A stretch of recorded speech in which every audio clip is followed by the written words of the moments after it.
warisan bisa dibuat berlipat ganda. Nah, emang bisa? Ternyata bisa loh.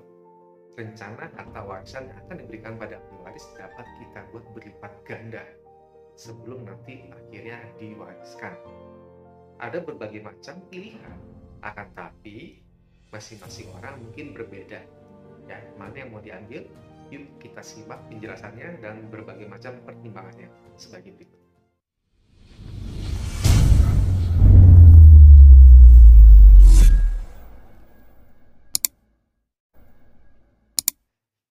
Halo, salam planners. Ketemu lagi dengan saya Sanjaya dari channel Wonder Planner. Pada kali ini kita akan membahas apakah bisa sih rencana harta warisan yang akan diwariskan nanti kita bisa buat berlipat ganda dibandingkan dengan rencana awal. Ternyata bisa loh. Sebentar. Maksudnya gimana? Nah, gini. Contoh saat ini para planners sudah mulai memikirkan untuk mewariskan sesuatu pada ahli waris. Ya, misalnya ini, oke, saya punya harta yang akan diwariskan senilai 5M dalam bentuk apapun, 5 miliar. Nah, mungkin nanti warisannya akan diberikan setelah saya tiada, mungkin 5-10 tahun lagi yang akan datang misalnya. Nah, pertanyaannya adalah 5 miliar sekarang, nanti pas diwariskan berapa nilainya? Apakah mau tetap 5 miliar atau mau berlipat ganda? Nah, bagaimana? Apakah ada cara?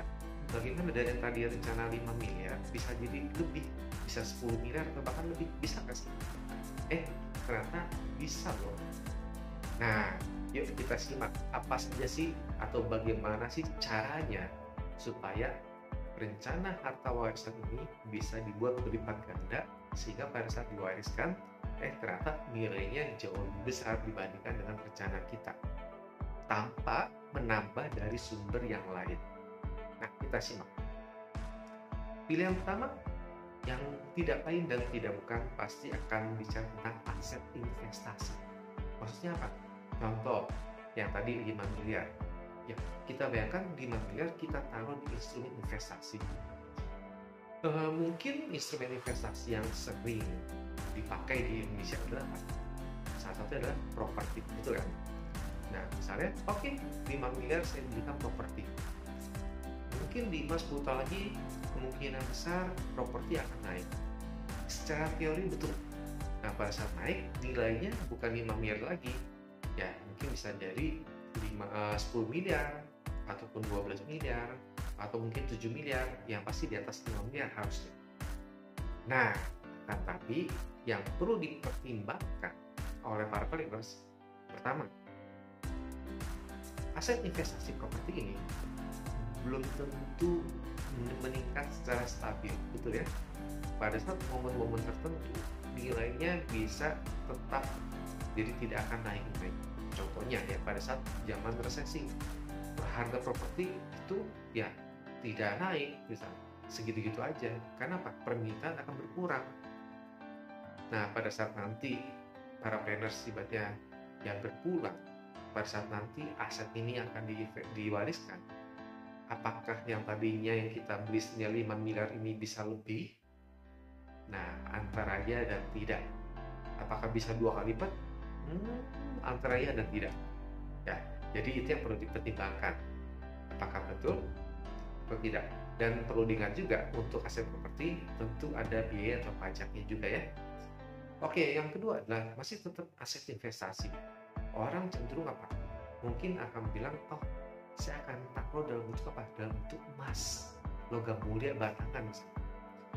Oke, betul sih, emas biasanya setiap tahun akan naik, betul ya? Nah, tapi tetap di antara naik itu ada fluktuatifnya. Ya, kita tidak ada yang tahu kita berpulang kapan. Kita rencanakan sekarang, mungkin kita bilangnya 5-10 tahun lagi, akan tapi ternyata tidak terjadi, mungkin lebih cepat. Nah, pada saat nanti, saatnya diwariskan, ternyata harga emas akan drop misalnya. Karena apa? Harga emas kan fluktuatif, naik turun. Nah, kalau misalnya ternyata drop bagaimana? Ya tentu nilainya akan berkurang dibandingkan 5 miliar tadi. Atau mungkin bukan anjlok, tapi stagnan, stabil. Berarti artinya apa? Ya tidak nambah sama sekali. ya itu ada kemungkinan, tapi bisa juga meningkat.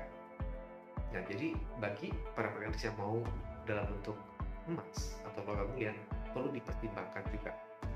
Yang ketiga tentang aset investasi juga, biasanya orang pilih ke mana? Ke saham, betul ya? Saham, ya perlu diingat, perlu pengetahuan tentang saham juga, ya. Nanti para traders bisa belajar di link sini juga ya, ada beberapa menjelaskan tentang saham. Jadi tergantung saham yang dibelinya. Kalau saham yang dibelinya memang saham tertentu, biasanya dia akan naik terus. Akan tapi perlu diingat, pada saat masa resesi yang seperti kemarin, ya misalnya pas zaman COVID, harga saham pada anjlok. Nah, ada ikan amit-amit pada saat diwariskan tiba-tiba pada saat momentumnya pas seperti itu juga. Ya, yang aset yang harta yang 5 miliaran tadi, yang mungkin bisa turun bahkan.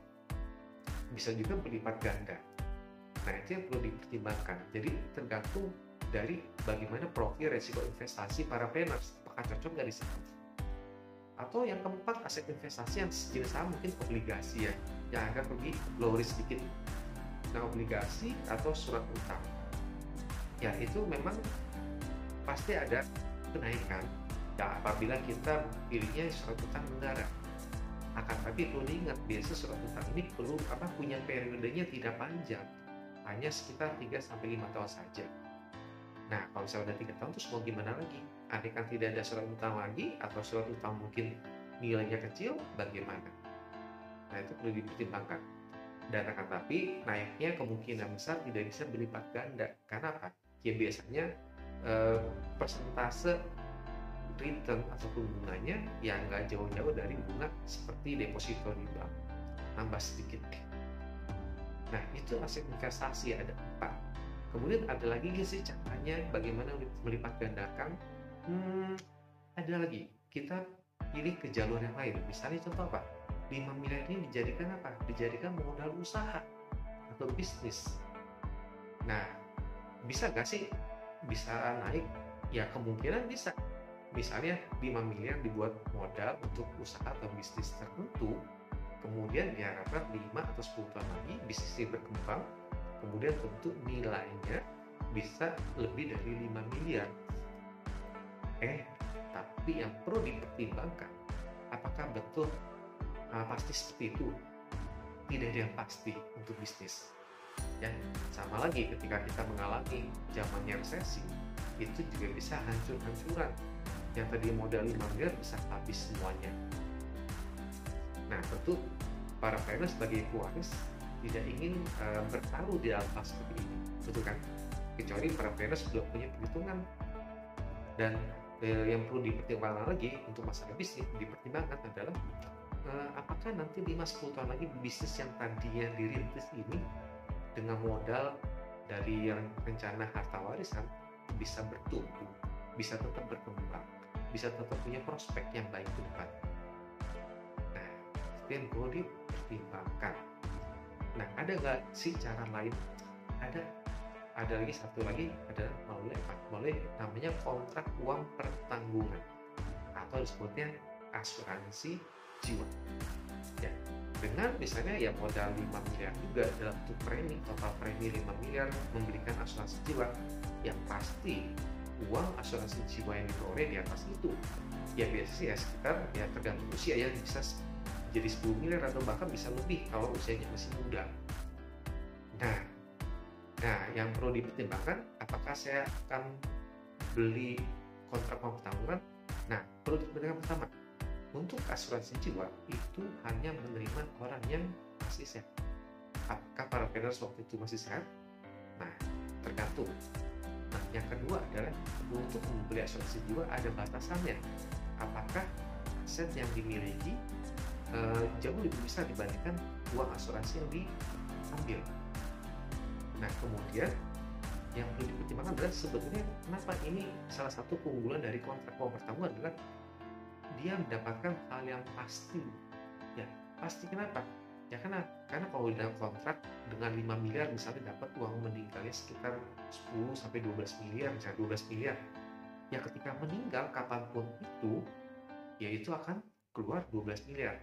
Tapi Ingat, selama tidak ada data-data yang disembunyikan, termasuk dan terutama tentang status kesehatan maupun kondisi keuangan, karena itu akan dinilai oleh pihak perusahaan asuransi jiwa. Nah, itulah semua pilihan bagaimana caranya melipat gandakan uang, harta, atau banyak harta warisan yang rencana akan diberikan pada ahli waris nantinya. Manakah yang akan para planners pilih? Ya, semua dibalikan kepada para planners. Saya lebih cocok yang mana ya? Di antara semua pilihan ini, masing-masing ada plus minusnya. Ada yang memberikan hasil yang pasti, ada yang tidak pasti. Ada yang mungkin sesuai dengan kenyamanannya, ada yang tidak sesuai. Ingat, untuk investasi sesuaikan dengan profil risiko investornya. Apakah saya cocok kasih berinvestasi di sini? Ya, jadi sesuaikan dengan profilnya. Masing-masing orang mungkin akan berbeda. Ya, satu orang mungkin cocok dengan yang ini, satu orang cocok yang ini. Apapun itu, ini semua adalah melalui jalur yang benar ya, bukan sesuatu yang ibaratnya melalui jalur yang tidak benar. Misalnya melalui tanda kutip misalnya seperti perjudian segala macam, itu tidak benar, atau mungkin melalui sebuah konsep arisan yang tidak jelas ya. Jangan seperti itu karena bisa habis duitnya. Oke, semoga video ini bermanfaat ya. Jadi para planners sudah tahu ya bagaimana caranya, ternyata ada loh bisa meningkatkan harta warisan yang rencananya akan diberikan. Yang tadinya punya modal cuma 5 miliar, ternyata bisa memberikan jauh lebih besar dibandingkan itu, walaupun kita tidak nambah dari harta yang selanjutnya. Oke, semoga bermanfaat. Apabila video ini bermanfaat, silakan di share ke teman-teman semua, dan jangan lupa klik tombol subscribe, like. Oke, sampai ketemu di video berikutnya. See you.